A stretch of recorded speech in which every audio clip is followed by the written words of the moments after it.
championships. Mark, how you doing today, buddy? I'm good. I'm good. Rookie minicamp in the rear view, and now we wait. We're literally just waiting for kind of anything to Oh happen of boy. interest. Yes, So yes. yeah, we're digesting as much as we can of the draft picks. Just trying to see as much of them as I can. A couple of them I hadn't seen even before they drafted them, so just working through all that. But yeah, I'm not looking forward to the long off season, even though draft Right. season felt like it dragged on forever. Like now I miss it. So that's Well, where. it's funny, though. That's kind of what I wanted to talk to you about your latest article on Cheesehead TV, looking at winners and losers from the draft, because as you say, like now is the time lots of folks dive into the guys that the Packers have drafted and what their college tape looks like, and trying to project how they fit with the Packers. And all of that is exciting and fun and what have you, but there's a lot of that. But I like the idea of looking at how it affects other folks, namely everyone inside 1265 Lombardi, some positive, some negative. I wanted to go through your list here, so to speak, starting with your winners. And I got to admit, your first one right off the bat was the head coach, which I found kind of surprising because, of course, that's a winner. But you do have some kind of interesting points here as far as it's not just, oh, he's got a bunch of new players to play with. Yeah, I think it's more from the angle that he's the offensive play caller rather than him being the head coach kind of thing. I just think the way that they've kind of handled this offseason and the draft was a continuation of it. Obviously, you had kind of the first three picks being on offense, which hasn't happened since the 2020 draft. But unlike that draft, these three offensive players actually have varying degrees, but like a decent chance of impacting the 2025 team. Obviously, Right. 2020, it was Jordan Love, AJ Dillon, who was the third string running back coming in, and DeGuara, who's a fullback essentially. So Right. it's very different this year. So you've got those kind of impact players, and then with the Belton thing, I just think I talked about this like as it was kind of happening. Is like there's really no excuse for this offense this year, like in any sense. There's nothing in theory, any type of scheme, any type of play that he should not be able to draw up and have them execute. In theory, like you have every kind of receiver you could possibly want. You have two tight ends. You have an offensive line that previously you could have argued it was too finesse, and they've gone out and completely fixed that in the offseason. So you can run any kind of scheme, any kind of play you want. And I think it's going to be really interesting to see kind of his creative juices get going this season. I think Savion Williams, I mean, I was skeptical and then I watched more tape, like really dove into it. I just kind of took a cursory look at him before the draft. I don't know why I kind of didn't think they would take him. But I'm all in. Like I am so in on Savion Williams, like dangerously in to the point where I know I'm going to get irrationally excited, right? Yeah, It's gonna. I mean, he's really raw. hurt. He's very raw, and I Right. do think it'll take some time. But I do think, to your point, he has a very good chance of impacting this team this year. Like, I don't think it's like a redshirt season by any stretch of the imagination. And I do agree with you. Like LaFleur, it's a real nice kind of toy to have in your toy box, so to speak. Yeah, 100%. I honestly think, like, again, the more I've watched of him, I think he's been this kind of idea that he's this just a gadget player. Thank you. He's so No, miscast. agreed. It's just frankly not true. Like, it really I isn't. totally agree. Like the stuff he does, and you have to, because of how he was used, like you have to really watch a lot of plays to then piece a few plays here and there together to get the full picture. But like he does real receiver things, and like he gets open. Like that's the job. He gets Correct. open, and he can win contested catches. Obviously, we all know about the hands thing that like has been done to death. It is what it is. But the tools are there, and honestly, I think we're probably going to be looking back a year from now and say, what the hell were TCU doing? Like, because they just had, I mean, the biggest like screaming flag that he was being misused essentially should be that people say, including himself, that he had the best arm on the team and he was the receiver. Like they had no vertical element to the offense whatsoever. And that's the kind of element where he's really going to thrive. So all this gadget stuff. And you had Jack Besh on the other side, who's like an underneath player. Like he's not blowing past anybody either. So it just wasn't, there was no verticality to the offense whatsoever. So yeah, I'm like irrationally excited about just seeing him play football and what they're going to be able to do with him. And but yeah, I think even if all that falls apart, you have the floor of the gadget stuff. Like that is the worst case scenario, is that he's still useful in that sense. Totally agree. And I am excited to see how LaFleur kind of opens things up and tries to get some kind of flow going on offense that really eluded them last year. And to your point, I think this offseason has very much helped in that regard. Your next bullet point, as far as winners coming out of this draft, is actually from outside the building, or maybe a few people inside the building, namely people hoping Jaire Alexander stays in Green Bay. And it's funny because obviously we've got, some information after the draft, i.e., Jaire not participating in person at the start of the offseason work. We've got Brian Gutekunst being very non-committal when asked about it after the draft. But you still see it as a winner for folks who are hoping Jaire sticks around. Yeah, I think obviously we had that report from Rob, which was just like a complete U-turn from what anyone has said all off season. Yep. And I just think that is notable. You could look at it cynically and say it's just the Packers kind of putting out there like, hey, maybe we'll just keep hold of him, if you don't up the trade offer. But I think it tracks logically, because I just think we're at a point where for the two sides, the most beneficial thing for this season is for him to play for the Packers. Like, for his monetarily, he's not going to get more money somewhere else this year than what he's going to get in Green Bay. And the Packers, if you take him out of the corner room right now, and this is a team that thinks they're going to compete for a championship, if you take him out of that corner room at this moment and show me what the rest of it is, I just don't think you can feel comfortable with that going into the season. I don't think they will feel comfortable with that. And it's not like if they let Jaire go at this stage, there's someone else out there that they're going to be able to replace him with that's going to kind of make that impact. And I think the plan going into the draft was probably, we need to take a corner in the first couple of days. But it was such a weird class. There was like so many guys that were injured, so many guys that didn't test or weren't their type, like all that kind of stuff. And they also just kind of got, I think on day 2 especially, just got caught between their second round pick and their third round pick. They just got caught totally in like no man's land. They got caught by the board. However the board fell, didn't seem to really kind of resonate or kind of line up with corner when they were selecting. I agree. Yeah, it just didn't seem to. And obviously we know kind of the Chiefs traded up ahead of their third round pick and took Noah Williams. So I was very despondent in that short time period between the trade up for Noah Williams and then when the Packers selected Savions. That little stretch, if you go back and watch the live stream, I am so upset because I really wanted Noah Williams on the Packers, but I will take Savion. No doubt. Yeah, well, that was it. They gave you a little, it's okay, Aaron, here you go. Here's Savion. It's fine, it's fine. Like, it's like a crying child, and you gave them like a They gave me something. I was very happy. Like a pacifier there. But no, so maybe Noah Williams like could have been, I'm sure there's a reason that the Chiefs kind of traded up in that spot. But I just think the way it fell, it just fell that way. And I take them at their word in general that they follow the board.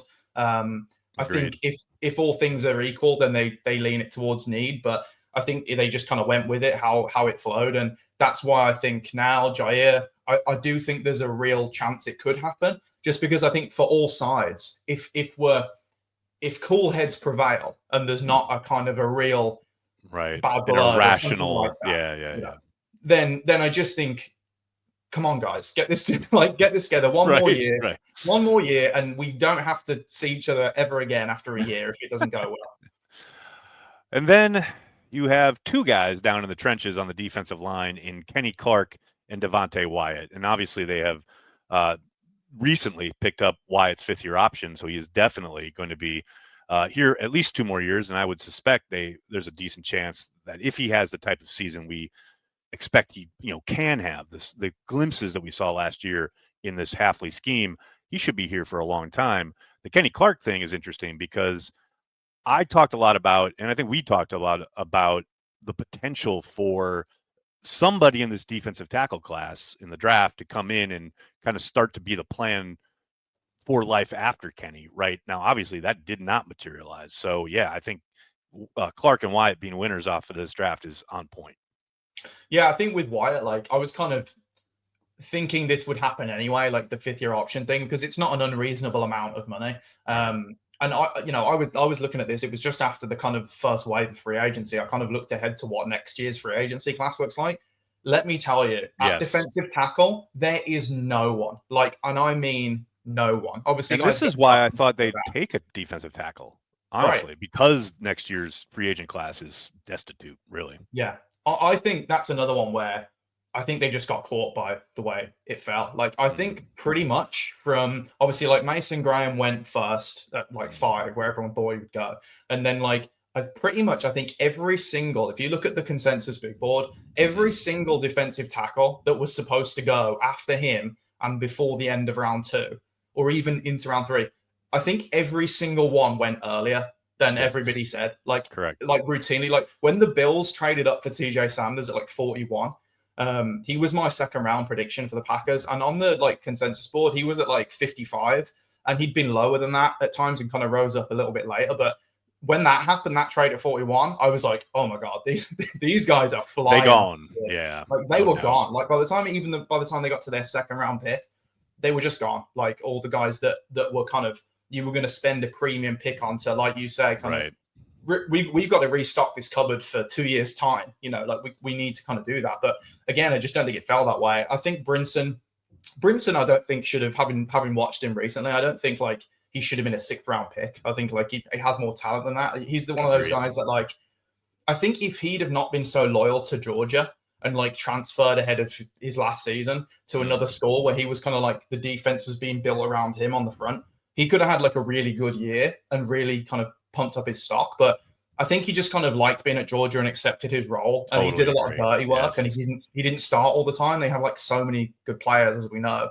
So I'm not, not that we're going to put all the stock in Warren Brinson kind of thing, but yeah, I just think it's the way it fell. And I think that's something they won't feel great about. I think Wyatt, they feel good. Like, I think there's plenty of reason to feel good about Wyatt. Like, as a pass rusher, he's doing his job. Like, he's doing a good job. I think he's probably underrated. He's just got to stay healthy. Yeah, 100%. Right, that's the thing. But then Kenny, I think that's the only one where you're kind of crossing your fingers that this year he bounces back. And he might, but I think they kind of have to cross their fingers on that one, because in a year's time, otherwise they're going to have to dip into the draft really early. Yes, absolutely. Speaking of crossing their fingers, your final winner coming out of the draft is Lucas Van Ness, which I know they took pass rushers, right? Like, obviously on day 3 they dipped into that pool, but yeah, how do you rate Lucas Van Ness as a winner coming off of this draft? Yeah, I just think no early pick. And I didn't expect an early pick. Like, I was kind of on that early on. I just didn't think. And obviously, the kind of guys that people thought would be their type in round 1 went before their pick anyway.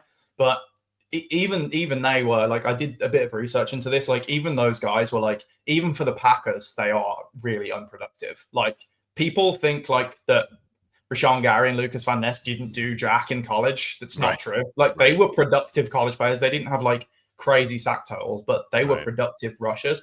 Like the likes of Shamar Stewart and Michael Williams. And people talk about their role and stuff like that. That's fine. It was still really low production, even for Green Bay. So I kind of thought this is what they would do. I mean, the only prediction I got right this year was that they'd take Sorrell. And he's like, you've basically drafted a more athletic Kingsley Enagbare. Right. Essentially, it's like, this is a number 3 pass rusher that you don't even have to worry about that now. Like, that's kind of figured out. Yep. But I still think they're kind of going to, I think everything that we've seen from this offseason, the way they have, or I suppose haven't attacked the edge position, is they want to give the runway to Van Ness to win that job. Yes. Like, they are begging him to go clearly win that job in training camp. And then hope that you have this big improvement in year 3, which is not an unusual thing. It can happen. So I think he's a winner just in terms of he's going to still have every opportunity to go win that job. The team clearly wants him to go and win it. But there's no excuses for him this year. Now we're into the second year in Hafley's system. It's year 3. They've got to see something this year, some kind of improvement, and that he can just like play on almost every down. Like he wasn't starting basically at all last year. Like that. At all. Yeah. Or really playing the majority of snaps in most games, which is, again, kind of upsetting if you're talking about the 13th overall pick 2 years ago. But you're right. The runway is clear. Then flipping it over on the other side of the card and talking about the losers coming out of this draft. I love how you phrase this first one.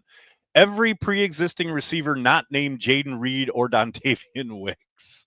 I mean, that's pretty I'm not going to say damning, but it's pretty blanket, and I think pretty true.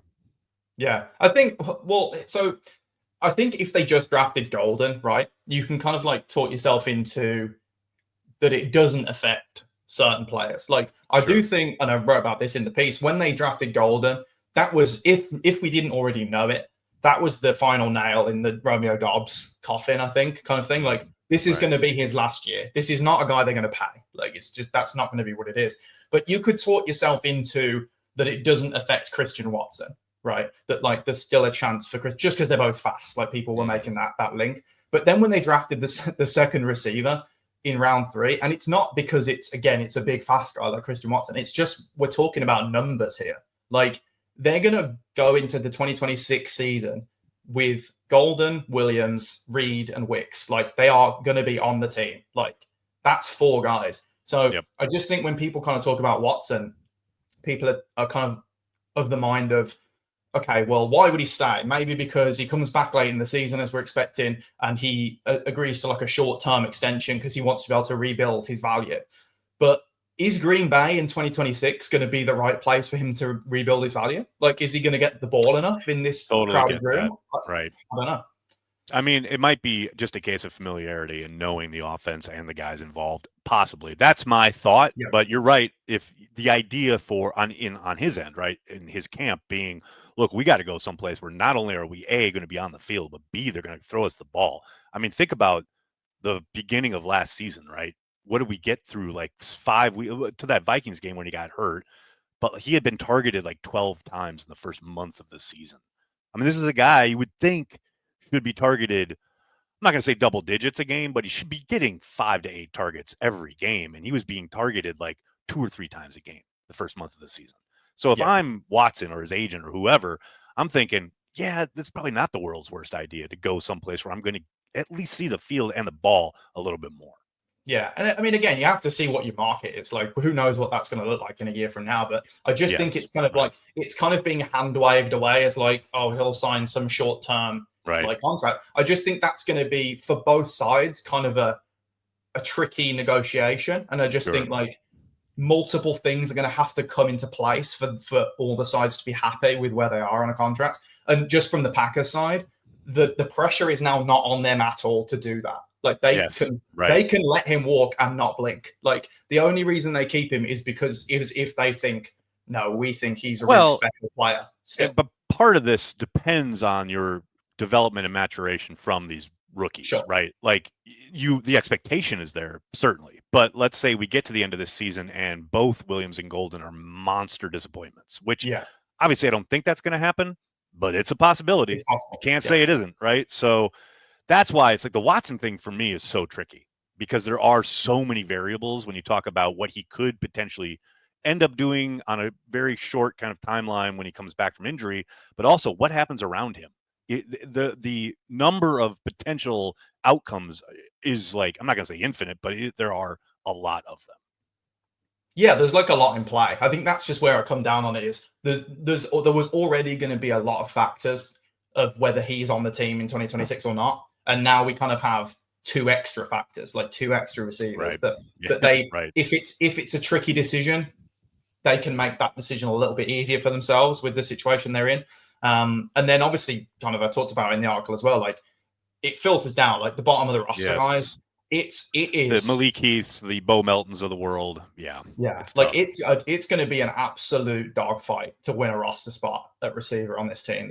I mean, like Mecole Hardman, like is it okay? Like we know what he is, but it's a veteran player coming in. If he doesn't win the punt and kick return job, he's done. Yep. He's not making this team. Gone. Like he's simply not making the team. 1,000% correct. Yeah. There's no need for him otherwise. So he's going to have to win that job and kind of hope Keyshawn actually doesn't want to do it. Like he doesn't. Well, and Savion Williams could be your kick returner for all we know. Right. You know, he'll have that opportunity, no doubt about it. But I think Golden too. Golden could be that guy as well. I think the one kind of path for Hardman is punt return. You know, because we've watched way too many years of trepidation from Jaden Reed.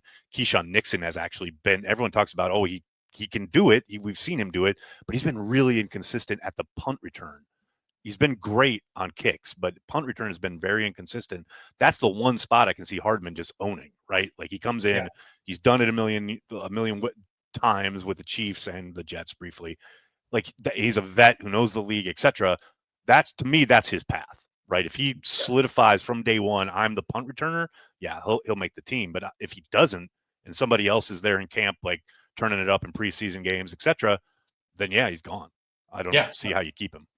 Yeah, 100%. And then like we talked about Melton. I've got Belton and Melton now. So this is why Bo Melton needs to not make the team. It's because it's just going to be too difficult. No, Melton is like poor man's Matthew Golden. Like that's the build, like the body type, you know. So like that's going to be tough for him. I wouldn't rule it out because he might be kind of that group of guys. They might just think he's the best receiver. So like that could come into play, but his body type probably doesn't help him. Heath is that big like goon receiver, like they like to talk about kind of thing. So he has a leg up because of that, but it's not like on the field in terms of receiving he's done anything in the first 2 years that's going to make you think like it's still an uphill battle for him, you know.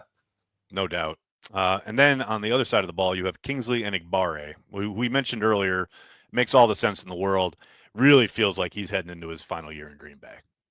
Yeah, it's just the other side to like the Van Ness thing, right? Like Sorrell is replacing Igbare. Like it's going to be great to have them both this year, but there was already a slim chance when you're talking about like a third rusher. There's already a fairly slim chance that you're going to get a second contract of the team you're on. And then when you throw Sorrell into the mix, and that's just 4 years of a cost-controlled guy who's kind of like you, but probably has a bit more upside. A little more juice, yeah. A little more juice, yeah, exactly. Like that's just going to kind of come into play. And also my thing with him of why it could be difficult for him as well is he's not only a quote loser because of that. It's more that this year, obviously going into that contract year, he's put some like decent stuff on tape in the first 3 years. Is he going to get enough opportunities this year to actually put himself out there for other teams? Like, I think that's the thing. And he might well, because as we said, like he ended up starting last year more than Van Ness did. So like this, you know, relies on Van Ness taking that job. But if he suddenly is fourth on the depth chart, if like Sorrell comes in and looks solid and they can trust him in the run game and stuff like that, and you've still got Brent Cox, you've still got Aaron Mosby, who are under team control for more years than he is, there might be kind of an element of, well, who do we want to invest the time in? Like the guy who's not going to be here or the guys that are going to be here. So I worry for him in terms of, is he even going to get enough snaps this year for like his future, that when he leaves the Packers, he's going to have enough interest because there was, you know, he was on the field. And then from the defensive front to the offensive line, you've got Rasheed Walker and Sean Ryan. I think there's a clear through line here. Man, the Rasheed Walker season is going to be fascinating to watch. I mean, from like just the start of having a battle at left tackle that you have had on lockdown for 2 years, but they keep throwing that battle open. And Sean Ryan, obviously, there's been a complete change of the guard along the interior spots, and now he's got to fight for his right to start. Yeah, I think it felt weird putting these two guys, especially Walker, in like the losers category, because when Walker hits free agency in a year, he's going to get paid, like crazy paid. Yes. So like it doesn't really matter in that sense for him, but again, it's just that is sealed now that this is going to be his last year, and like, potentially he might spend this final year on the bench. Right. Like, I mean, he could lose that job. Yeah, definitely. I mean, with him, I kind of feel like he'll win it. But I think the Packers, you never know. The Packers would prefer him not to win it. Like, if Jordan Morgan came in from the injury and they were repping him at left tackle and he was just like ready to go, they would be like absolutely thrilled. You know what I mean? Like, so that's obviously what they would prefer. Is that going to happen when Morgan had the season he did, where he couldn't really play because of the injury and stuff? Maybe not. Like that could be difficult. So I kind of see him maybe still winning the job, but you do still have Belton in the mix. I'll believe that he's a real competition at left tackle when I see it. I know they kind of talked him up, but they're talking about him at both guard and tackle, and I think he'll have a better chance at guard. Would be my suspicion. Like I just think like watching his tape, he could be, in my opinion, he could be a good guard now. Like, because the problems he has, if you stick him inside, they're really not going to be that much of a problem. It's the kind of the twitchy and the slippery guys on the edge that give him trouble. Nobody goes through him. Like, they don't go through his chest. Like, it's not possible. So if you put him in at right guard, like that could be where he kind of immediately can give you value. And Ryan has been absolutely fine. Like last year, like started all the games, like fine. But again, he's going to have to. He really does have a battle to win his actual job this year and not be a backup then going into free agency in the following year. So yeah, for those two guys, it was kind of a. I mean, they just churn that offensive line. Like you have to respect it. Like they're showing us how much they care about making sure that well never gets dry. Absolutely. And as an extension through the offensive line, your final losers coming out of the draft are Travis Glover and Kadeem Telfort. I think, the writing's on the wall here. I mean, for the minimal amount of stuff we saw last season, I don't think anyone would confuse, these guys were long-term answers to anything, but they were at least somewhat depth that you could throw out there in a pinch, etc. Unfortunately, we saw them both kind of exposed in the playoff game. Man, this draft certainly signals that they're probably not going to be around for very long. Yeah, and again, I think that extra pick of Williams, not just Belton coming in, but then they picked John Williams in round 7, and LaFleur made a point after the draft of saying that we had much higher grade on him than that.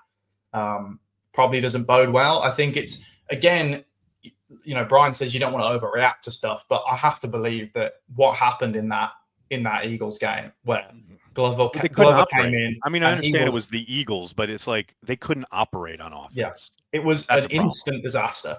Instant. Like Glover came in and they had to hook him so quick because it was not working. That was like Telfort came in was like a little bit better, but I think that must have stuck with them a bit going into the offseason of like we cannot have, because Morgan's injured, they're the first guys off the bench. Like we can't have that. And I think the problem for them is these two guys, they may make the roster. It's not going to be a certainty, but getting dressed on game day, it's going to be hard. I mean, you can go through and name 7 or 8 guys before you get to those two right now. With assuming the draft picks come in and kind of what they think they might be. You know what I mean? So absolutely. I think for them, like we saw them very limited NFL action. Glover's a rookie, so you didn't want to give him too much flack, and you're playing the Eagles. Like it is what it is on that front. But yeah, it didn't look good, and they've immediately brought in 2 guys who they think can play on the interior. That's kind of like, it's not a vote of confidence at all. Another guy who probably could be on this list is Jacob Monk. I mean, you think about the fact that he could barely dress last year. I really liked his game down the stretch last summer in preseason, but then he never, ever saw the field. He was barely dressed last year. So you talking earlier, we were talking about the dogfight at the wide receiver position. The offensive line battle in training camp is going to be amazing. I can't wait. Yeah, definitely. I think with Monk, the only thing that probably kept him off this list for me is I think Brian mentioned him by name after the draft of we feel good about. And I just think because Elton is now the center, and if in a year they can cut Elton and save $20 million or something, it's crazy how little guaranteed money he has. So I think they still view him as the developmental potential center. Yep. Yeah, but it was bizarre how he just could not play last year. Couldn't get dressed for the game at all, and he was in theory the backup center. So it was definitely strange. Although if there's a team that's kept guys around for a couple of years while they haven't played, it's the Packers. I mean, Josh Nijman kind of followed that path, so you never really know. Mark, really appreciate the time. If you guys want to check out Mark's article, there's a link in the description of this video. Make sure you do that. Check out all of his work, both here on Cheesehead TV and everywhere he covers the Packers. Mark, thanks so much for the time, man. No worries. Good to talk to you as always.